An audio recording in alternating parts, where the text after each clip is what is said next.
Assalamualaikum warahmatullahi wabarakatuh.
الحمد لله الذي أنزل على عبده الكتاب ولم يجعل له عوجا أشهد أن لا إله إلا الله وحده لا شريك له وأشهد أن محمدا عبده ورسوله اللهم صل وسلم وبارك على حبيبنا محمد وعلى آله وأصحابه ومن تبعهم بإحسان إلى يوم الدين أما بعد فيا عباد الله أوصيكم وإياي بتقوى الله وطاعته فقد فاز المتقون وتزودوا فإن خير الزاد التقوى واتقوا الله يا أولي الألباب la'allakum tuflihun. Wahai hamba-hamba Allah, saya berpesan kepada kamu dan juga kepada diri saya sendiri. Bertakwalah kepada Allah dengan mengikut segala perintahnya dan meninggalkan segala larangannya. Carilah bekalan bagi kehidupan di alam dunia dan kehidupan di alam akhirat. Sebaik-baik bekalan ialah dengan bertakwa kepada Allah Subhanahu wa taala. Sesungguhnya berjayalah dan selamatlah orang-orang yang bertakwa.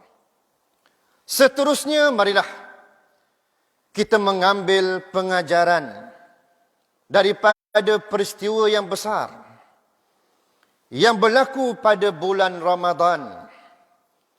Peristiwa yang melibatkan generasi awal umat Islam. Mereka di kalangan orang-orang yang beriman dengan sebenar-benar keimanan daripada ajaran yang disampaikan oleh Nabi sallallahu alaihi wasallam.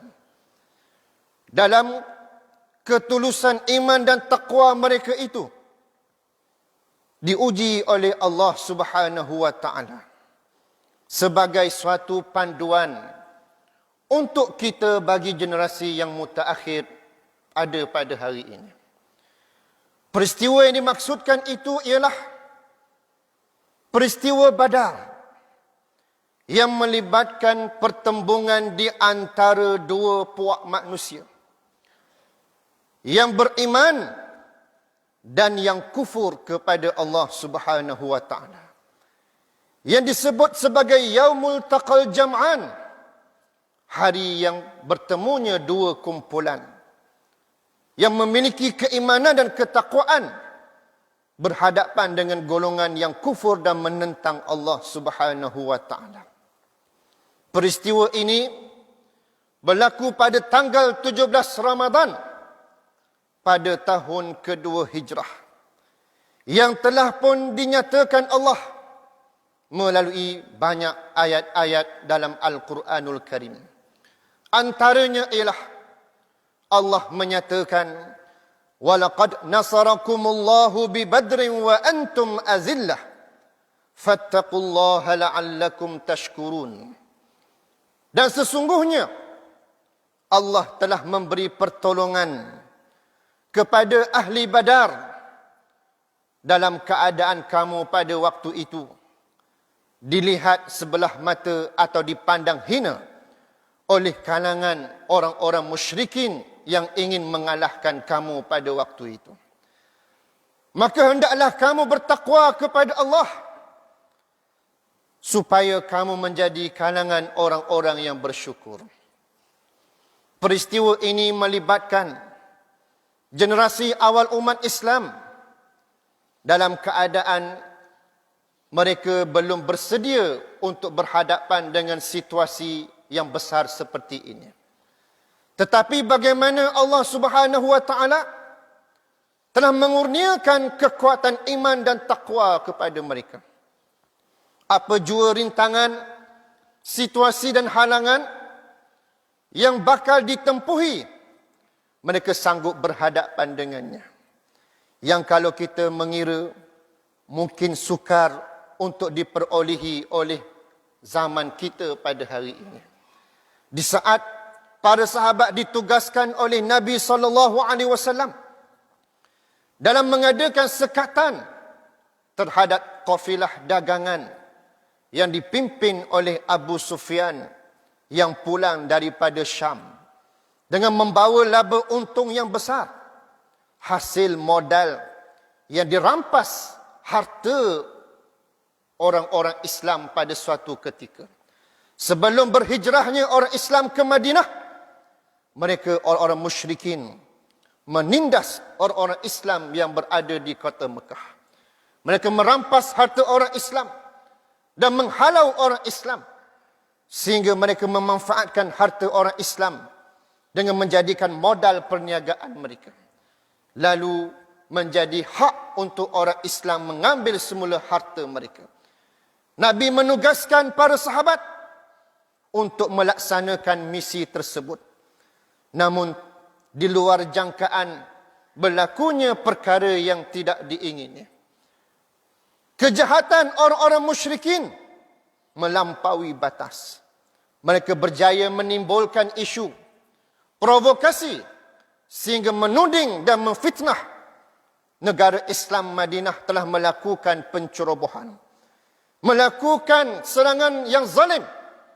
Abu Sufyan mengupah seorang orang suruhannya yang bernama Damdam dengan menimbulkan isu politik dengan memotong hidung unta yang ditunggangnya dan mengkoyak pakaiannya untuk mengambil simpati dan membakar semangat orang-orang Mekah kebencian terhadap Nabi SAW.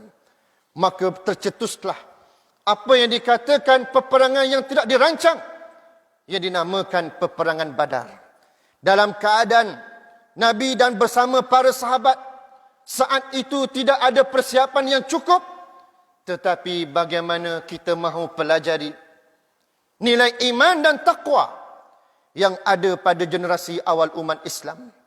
Mereka sanggup berhadapan apa jua situasi jika diperlukan di atas tuntutan dan kewajipan oleh Allah dan Rasul kepada mereka. Orang-orang musyrikin, mereka begitu cukup persiapan mereka. Bilangan mereka mencecah 1,000 orang, lengkap bersenjata, lengkap kenderaan perangnya, ditambah dengan penyokong-penyokong wanita, artis-artis yang menyanyi dan mendendangkan lagu semangat untuk mereka mencapai kemenangan. Sebaliknya tentera Islam bilangan mereka 313 orang yang tidak sempurna pada persiapan peperangannya. Kuda tunggangan hanyalah beberapa ekor ditunggang secara bergilir-gilir. Tentera yang tidak mencukupi dan juga kelengkapan perang yang terbatas. Dalam riwayat ada mengatakan di kalangan sahabat ada yang menggunakan pelepah tamar dan ranting-ranting kayu sebagai senjata untuk berhadapan dengan kalangan musyrikin yang bilangan mereka 1,000 orang. Namun Rasulullah SAW dalam keadaan menunjukkan kepimpinan baginda, seorang pemimpin yang tawaduk, seorang pemimpin yang mengambil kira pandangan orang bawahannya. Nabi bertanya kepada para sahabat, apa pandangan kalian saat kita berhadapan dengan mereka tentera musyrikin? Adakah kita mahu teruskan atau sebaliknya? Namun bagaimana perkara yang boleh kita pelajari? Nilai keimanan dan ketakwaan para sahabat di saat itu. Mereka menjawab, ya Rasulullah, ma naqul kama qala banu Israel li Musa, izhab anta wa rabbuka faqatila inna hahuna qa'idun walakinna naqul izhab anta wa rabbuka faqatila inna ma'akuma muqatilun. Maka inilah kata-kata yang hebat daripada kalangan muhajirin bersama dengan Nabi SAW. Mereka berkata, wahai Rasulullah, kami tidak akan menjawab sebagaimana Bani Israel, Yahudi menjawab kepada Nabi Musa. Di saat mereka mahu diserang oleh tentera Jabbarin, mahu menguasai bumi Palestin, lalu Bani Israel jawab kepada Nabi Musa, pergilah kamu wahai Musa dengan Tuhanmu, kami tidak mahu bersama kamu. Kami sudah selesa dengan apa nikmat yang kami miliki ini. Tetapi sebaliknya para sahabat di kalangan para orang-orang beriman menjawab kepada Nabi SAW, "Wahai Rasulullah, pergilah kamu dengan Tuhanmu. Kami turut bersama kamu menentang musuh-musuh Allah Subhanahu wa taala." Inilah nilai ketakwaan, keimanan para sahabat radhiyallahu anhum yang mampu mereka terjemahkan sehingga mereka mendapat pujian Allah dalam Al-Quranul Karim. Sehingga mereka melakarkan sejarah yang hebat menjadi satu tauladan dan pedoman buat kita generasi yang mutaakhir. Yang kita lihat hal dan situasi ini ataupun nilai ketakwaan sebegini memang sukar diperolehi di zaman kita ini yang begitu diuji dengan cabaran-cabaran keimanan maupun akidah yang boleh menyelewengkan kita daripada penghayatan terhadap perintah-perintah Allah Subhanahu wa taala. Namun pada sahabat generasi awal umat Islam, mereka berteraskan kepada jati diri yang hebat, prinsip yang hebat. Walaupun mereka tahu 1000 orang mahu dihadapi oleh mereka itu, sudah pasti risikonya besar, boleh menumbangkan mereka, boleh mematikan mereka, boleh mengalahkan mereka. Tetapi bagaimana nikmat keimanan dan ketakwaan mereka itu dibeli oleh Allah Subhanahu wa taala.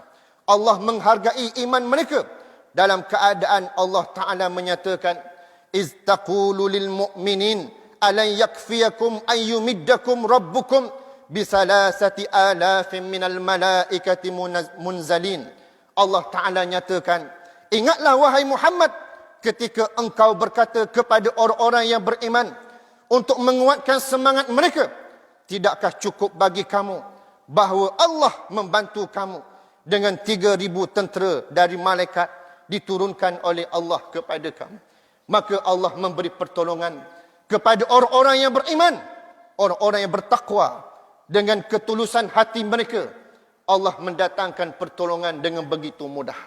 Walaupun pada logiknya sudah pasti bilangan yang sedikit akan ditewaskan pada saat diatasi oleh jumlah yang ramai. Namun begitulah sejarah telah membuktikan bagaimana pentingnya keimanan dan ketakwaan yang perlu dimiliki oleh para hamba Allah Subhanahu wa taala. Hablum minallah mesti dititik beratkan dalam kehidupan kita umat Islam ini supaya Allah mengasihi kita, supaya Allah menyayangi kita, supaya Allah meredai kita dan Allah merahmati dengan memberi pertolongan dan kemenangan kepada hamba-hambanya yang dikasihi olehnya. Maka begitulah Yaumul Furqan, perang Badar yang membezakan di antara yang hak dan juga yang batil. Maka Allah menyatakan, Allah melakarkan peristiwa ini dalam Al-Quran sebagai pedoman dan panduan kepada kita semua selaku umat Muhammad sallallahu alaihi wasallam. Mereka terlalu kasihkan Allah dan Rasul, mereka tidak hiraukan apa rintangan dan risiko yang bakal mereka tempuhi walaupun mereka saat itu bilangan yang sedikit dan terbatas. Namun cuba kita bandingkan kepada realiti umat Islam di akhir zaman ini. Bilangan kita begitu ramai berganda berbanding bilangan generasi awal umat Islam. Kalau dilihat dan dihitung pada seluruh dunia, bilangan kita berbilion. Tetapi dengan bilangan yang ramai ini, kita tidak mampu untuk membebaskan kedaulatan Baitul Maqdis di bumi Palestin yang hari ini sedang dijajah, dicengkam oleh Zionis Israel laknatullah, yang bilangan mereka hanyalah 30 juta lebih kurang dalam keadaan penempatan yang haram dibina di bumi Palestin. Di manakah kita umat Islam yang mengaku kita Islam dan beriman kepada Allah dan Rasulnya? Di manakah lafaz ikrar, aku janji, yang kita nyatakan ketika solat 5 waktu sehari semalam? Inna salati wa nusuki wa mahyaya wa mamati lillahi rabbil alamin. Sesungguhnya salatku, ibadahku, hidupku dan matiku hanyalah untuk Allah, Tuhan sekalian alam. Tiba-tiba di luar sembahyang, ikrar yang dilafazkan itu dilupakan begitu sahaja. Sehingga lahirlah generasi umat Islam yang tidak berinteraksi dengan Al-Quran yang Allah turunkan pada bulan Ramadan. Sehingga umat Islam di luar solatnya tidak menjiwai nilai modal insan yang diperintahkan Allah dalam melaksanakan tanggungjawab sebagai khalifah Allah. Sehinggalah wujudnya umat Islam yang hanya banyak melakukan temberang daripada terbilang dan gemilang seperti mana generasi awal umat Islam. Mereka sedikit tetapi berbisa. Kita ramai tetapi dilihat dan dipandang lekeh oleh para musuh-musuh Allah Subhanahu wa taala. Saudaraku muslimin, sidang Jumaat yang dirahmati Allah sekalian, marilah kita mengambil pedoman daripada peristiwa Badar ini untuk kita menyuntik motivasi dan juga kesedaran buat kita semua, supaya kita menjiwai nilai umat Islam yang sebenarnya, nilai umat Muhammad sallallahu alaihi wasallam yang memenuhi perintah Allah Subhanahu wa taala, wa kadzalika ja'alnakum ummatan wasatan litakunu syuhada'a 'alan nas wa yakuna ar-rasulu 'alaikum syahida. Dan demikianlah kami jadikan kamu wahai umat Muhammad sallallahu alaihi wasallam sebagai umat pertengahan, umat yang memiliki ciri-ciri keadilan dalam kehidupan mereka, meletakkan sesuatu perkara kena pada tempatnya sehingga menjadi suatu model dan juga panduan mereka yang menyaksikan lalu tertarik dengan Islam, agama yang Allah Ta'ala turunkan. Dengan kejayaan yang demikian, mendapat persaksian di hadapan Allah oleh Rasulnya sallallahu alaihi wasallam dalam memberi syafaat dalam kehidupan kita pada hari akhirat. Inilah perkara pokok dan perkara penting untuk kita sama-sama muhasabahkan diri kita ini. Di saat kita melihat umat Islam di akhir zaman begitu meruncing perpecahannya, begitu mendukacitakan keadaannya, marilah kita membina kesatuan umat Islam dengan melihat semangat yang berlaku di kalangan sahabat. Walaupun mereka sedikit, tetapi mereka bersatu padu membina penyatuan dan kekuatan yang sebenarnya. Berbekalkan iman dan takwa, mereka mencapai kemenangan dan pertolongan Allah Subhanahu wa taala. Namun di zaman kita, lagilah sepatutnya kita memperolehi kekuatan itu dengan bilangan yang ramai. Cuma tunggunya kita bersatu padu membina penyatuan umat Islam, nafikan segala bentuk kesombongan dan keegoan, agenda peribadi maupun agenda kumpulan tertentu. Sebaliknya kita kembali kepada kalimah la ilaha illallah Muhammadur Rasulullah. Kita kembali kepada falsafah Al-Quran yang memerintahkan kita kepada penyatuan. Wa'tasimu bihablillahi jami'an wa la tafarraqu. Hendaklah kamu berpegang dengan tali Allah. Janganlah kamu bercerai-berai dan berpecah belah sesama kamu. Inilah tuntutan Al-Quran dalam kehidupan kita semua. Dalam kita meraih bagaimana semangat kita berada di bulan Ramadan, ambillah keberkatan itu untuk kita mencetuskan satu perubahan di kalangan kita umat di akhir zaman, agar Allah merahmati kita, agar Allah meredai kita, dan agar Allah memberkati kehidupan kita. Termasuklah mudah-mudahan terangkatnya pandemik COVID-19 yang membelenggu kehidupan kita ini akibat kesombongan manusia yang begitu angkuh melakukan perbuatan-perbuatan yang mengundang kemurkaan Allah Subhanahu wa taala. A'udzubillahi minasyaitonir rajim. Bismillahirrahmanirrahim. Wal 'asr innal insana lafi khusr illa allazina amanu wa 'amilus solihat wa tawasaw bil haqq wa tawasaw bis sabr. Demi masa, sesungguhnya manusia itu berada dalam kerugian kecuali orang-orang yang beriman dan yang beramal dengan amal yang soleh. Mereka berpesan-pesan dengan kebenaran dan berpesan-pesan dengan kesabaran. Barakallahu li wa lakum fil Qur'anil azim wa nafa'ani wa iyyakum bima fihi minal ayati wa zikril hakim wa taqabbala minni wa minkum tilawatah innahu huwas samiul alim. Aqulu qawli hadza wa astaghfirullahal azim li wa lakum ولسائر المسلمين والمسلمات والمؤمنين والمؤمنات فاستغفروه إن الله غفور رحيم.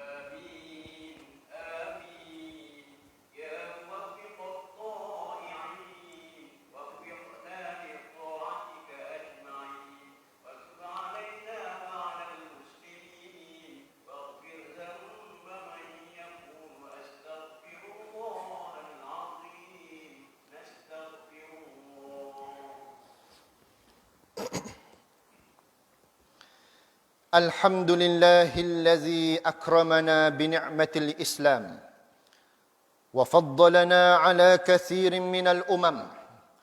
أشهد أن لا إله إلا الله وحده لا شريك له وأشهد أن محمدا عبده ورسوله.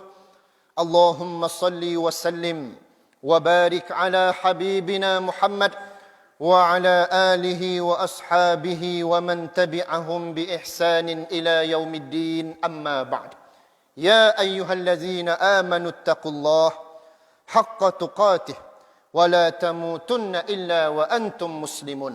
Wahai orang-orang yang beriman, bertakwalah kamu kepada Allah dengan sebenar-benar takwanya, dan janganlah kamu mati melainkan dalam keadaan kamu menyerah diri kepada Allah, iaitulah Islam. Saudaraku muslimin, sidang Jumaat yang dirahmati Allah sekalian, marilah pada hari ini Sayyidul Ayyam, penghulu segala hari, kita mengambil kesempatan, ruang dan peluang yang Allah izinkan kepada kita. Selagi nyawa di kandung badan, menandakan rahmat Allah menaungi kehidupan kita ini, kita persiapkanlah bekalan amal secukupnya, sebanyak-banyaknya, agar kita bergembira dan berbahagia di hari akhirat ketika menghadap Allah Subhanahu wa taala. Apatah lagi beruntungnya kita menjadi pilihan Allah masih hidup di bulan Ramadan dan berkesempatan untuk kita memanfaatkan fadilat-fadilat, kelebihan-kelebihan, ganjaran-ganjaran yang disediakan Allah kepada kita semua. Sedar tidak sedar, Ramadan sudah hampir kepada penghujungnya. Hari ini sudah pun masuk hari yang ke-18. Kita berada di bulan Ramadan. Berbakinya 12 hari sahaja lagi, kita menjadi tetamu Allah, dihidangkan dengan makanan yang lazat. Itulah makanan rohani yang membawa kepada pemerkasaan takwa kita kepada Allah Subhanahu wa taala. Ambillah peluang.